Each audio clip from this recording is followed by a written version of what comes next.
Herkese salam dostlar. Bugün ben bir serinin başlanğıcına uzatacağım. Bildiğiniz gibi keçən dəfəki videolarda mən maşının var. Yəni bura əyildi, bura əyildi, bura çıxdı. Yəni çox qırıqları var və sığortaya apardıq ki, düzəltsin. Günah məndə deyil, arxadan vurulmuşdu və onlar dedilər ki, maşın düzəltməyə yararsızdır. Maşını almışdım 4000 avroya, yararsızdır dedilər.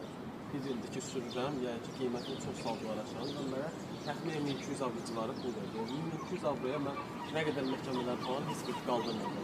1200 avroya mən maşın tapamam. Yəni ki, almaq mümkün deyil ki, seriliklə maşın mümkün deyil tapmaq. Mən də belə bir seriyə başlayıram ki,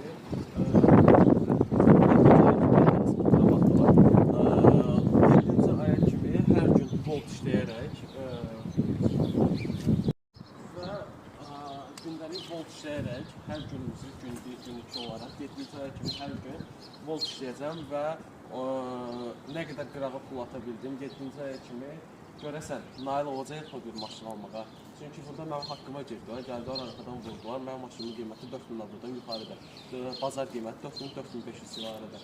Gəldilər mənə 1200 avro pul verdilər və buna da burada Avropada, Latviyada maşın almaq mümkün deyil. Mümkün deyə bilirsiniz necə segmentdə, yəni 90'ların maşınını ya da 2000'in Corsasını, Opel Corsasını mən belə bir maşın istəmirəm. İnşallah 7-ci aya kimi hər gün gündəlik olaraq necə işlədim, hara var getdim, nə qədər çətinliklər var və s. onları göstərərək bir maşın almağa nail olacaqmı, olmayacaqmı onu göstərəcəm. Ümid edirəm ki, bu yolda bizə köməklik edib, mən takipdə qalıb və bütün Instagram, TikTok və YouTube səhifələrindən izləmədə qalacaqsınız. Təşəkkürlər.